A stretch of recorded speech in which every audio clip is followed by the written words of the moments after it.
Hello, my name's Victoria Podesta and this is my Assessment 3 of Police and Offending. That's where my YouTube link will go. So I had to write a reflective piece and this is my reflective piece part 1.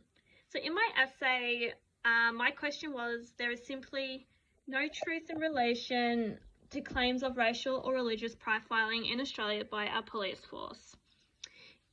In my essay, I got to look outside of Australia, so I try to compare Australia to America. So in my essay, I looked at the Australian and American police force and their racial bias.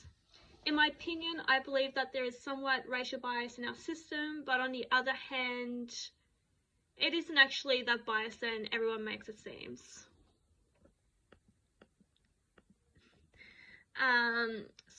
This is my first article that I found in my essay, and it says, in a recent research paper written by one of the authors, Stephanie Wildman, from Santa Clara University, she explains key principal issues of racism in America and found demographics of race and color.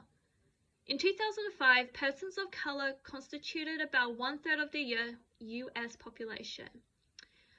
Some of them are African Americans, 12.7%, Latinos, 14.2%, Asians Americans, 4%, and American Indians, 1%. In my opinion, when writing this essay paper, our police force isn't really that bad. People speculate that our criminal justice system is downgraded and diverse.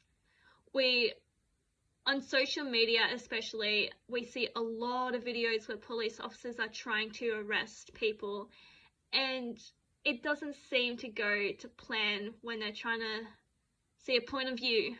They get the wrong impression in the community, and then they have massive goes at the police because they look really bad on camera and they're not sending the right message out to us.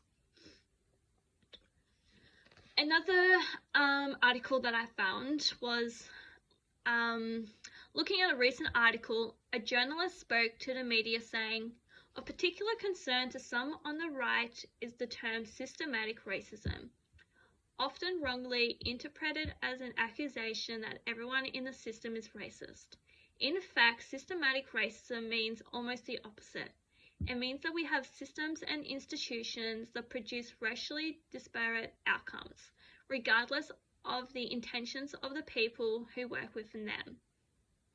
When you consider that much of the criminal justice system was built, honed, and firmly established during the Jim Crow era, an era almost everyone included will conceive with racism.